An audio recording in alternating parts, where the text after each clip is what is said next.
The Queen of Oz, Part 3. First, Pete had to find the wizard, and then he could find Jasper. Based on what Jasper told him, he decided that the only way to escape Mombi for good was to ask for the wizard's help. Otherwise, it was just a matter of time before she found him again and brought him back to that terrible hovel in the woods to spend the rest of his life locked away behind powerful magic, bored out of his mind. Jasper had said the wizard had vanished, but maybe Pete could find him. Pete knew the woods and mountains around Mombi's cottage like the back of his hand, but he'd never gone more than a few miles in any direction. Once he came out of the countryside, he knew he got lost almost immediately. Jasper's map was a little more than a rough sketch, and it soon became clear that the Munchkin had traveled enough to take for granted landmarks that meant nothing to Pete. Plus, the map had gotten wet in his escape from Mombi's, and the whole sections of it were blurred and unreadable. But he couldn't bring himself to throw the map away, even though it was useless. Jasper had been the closest thing to a friend he'd ever made in his short, lonely life. At night, sleeping curled up in a makeshift shelters of leaves and branches like a forest animal, wrapped in his lone blanket, he clutched the tattered paper to his chest, as if it could show him the way in his dreams. The farther he journeyed from the mountains, the more frequently he passed through villages and towns. In Gillikin country, people were cheerful and friendly. Seeing that he was alone and often hungry, they offered him meals and even a place to sleep for the night. If he was hungry enough, he accepted their offers. But for the most part, he was too painfully shy and tongue-tied. He was reminded again and again how strange and sheltered his life had been, with hardly any contact with anyone besides Mombi. When he passed other children laughing and playing, it occurred to him he had only read about things like games and books, never experienced them himself. The people he passed eyed him curiously. He was certain it was because he was lonely and freakish, although in truth it was mostly because strangers didn't often come through Gillikin country, and they were only curious. His resentment of Mombi, always strong, only deepened. It was her fault he didn't know how to talk to anyone, her fault he was so painfully shy that he fled, speechless, from most offers of help. She hadn't taught him anything. She hadn't even taught him magic, the one thing she did know. As the days passed, no matter how far he walked, the Emerald City only seemed farther and farther away. And once he found it, then what? He had no idea who in the city to ask for help, or if they could even help him. Jasper had said Dorothy was beautiful and kind and surrounded by friends. He was none of those things. What could he offer in return for assistance? Finally he passed into Munchkin country. Hills and forests gave way to golden fields and rolling farmland, and that was where the road of yellow brick found him. Or rather, he tripped over it. He had been following a dirt path that skirted a field full of crows, and he stumbled on something solid and square, embedded in the dusty earth, and looked down. It was a brick. Not an ordinary brick. It was made of a dully gleaming gold that shone through its coat of dust like a beacon. He looked around and saw another brick embedded in the grass on the edge of the pathway, and then another and another. Farther away, more and more bricks were appearing even as he watched, stretching in a glittering path across the field he had been avoiding.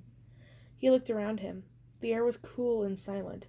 It was early in the day still, and no one was about. Even the birds flittering across the flower-strewn field were quiet. This was the road that Jasper had talked about, the road that would help guide him more quickly to the Emerald City. There was no doubt about it. It had found him, and now it stretched out in front of him as though it had been there forever, not appearing out of nowhere. He was tired and lonely and sad, and Jasper's map was useless. The road was the only direction he had. Even if he wanted to go another way, there was nowhere else to go. He took the first step into the golden bricks. A current of something like electricity ran through him. For just a moment he saw something in front of him, shimmering in the air like a mirage. A girl, about his age, with long black hair and fathomless green eyes. And when the vision was gone again, and he was alone, feeling shaken and strangely afraid despite the balmy sunshine and beautiful landscape. Something was about to change, something huge. He could feel it in his bones, and it scared him. Had Mombi found him, or was it something far worse or more frightening than that? Whatever it was, he wasn't going to stand around in a field waiting for it to find him. He set off down the road of yellow brick with a new determination in his step. He was tough and resourceful. He could find his way through the mountains of Gillikin country alone and survive on his own for days. Whatever was waiting for him, he told himself, he could face it. Mombi had refused to teach him magic, but from an early age she taught him how to defend himself and how to hide. If he was ever in trouble, she said, she would know, and she would come for him. He hoped now that neither Mombi nor whatever great danger she was afraid of was ever coming, but he would use those skills again and again as he made it through the strange and treacherous land of Oz. Oz was indeed full of magic, and he knew not all of it was good. He walked for a long time until the sun was high in the sky and hot on his shoulders. On its own way, the road seemed to be taking care of him, which was reassuring. Just when he thought he was about to die of thirst, the road led him past a merrily bubbling brook, where he could refill his canteen. When his stomach began to growl, he passed a grove of talking apple trees who politely offered him some fruit. It was delicious. He ate his fill, packed up his knapsack, and thanked them. They waved their branches in what looked like an apple tree version of a bow.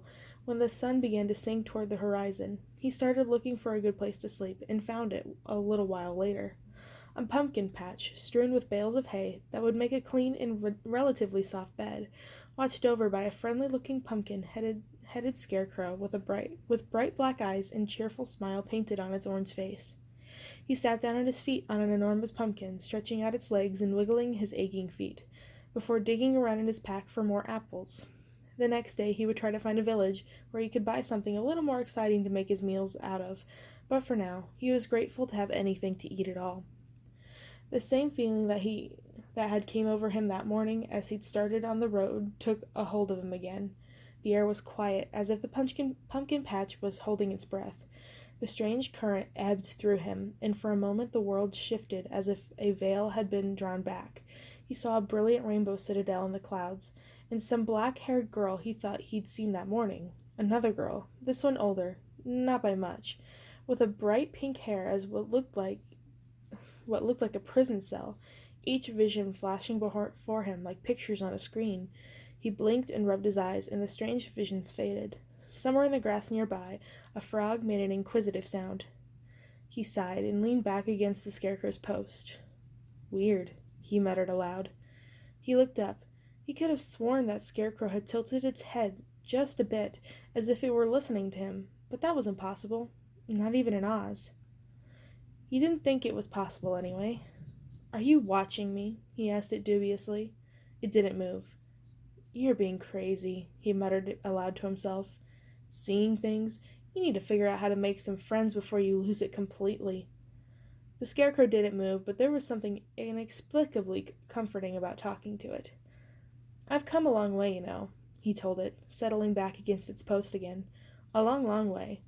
If I could just get to the Emerald City before Mombi finds me, then I can look for the wizard and ask him to set me free, to send me on adventures, just like he did Dorothy." He thought dreamily about what his life might look like then. If he was given an important assignment by the wizard, he could find Jasper again, and they could travel all of Oz together, spreading the wizard's gift to people who needed his help. He didn't realize he was still talking out loud until he finished, and then he turned bright red when he realized he told all of this to a scarecrow. "I sound completely insane," he said sheepishly. "I'll never find the wizard. Who am I kidding? But there has to be a way to get away from Mombi. There just has to be." "Oh, there is," the scarecrow said.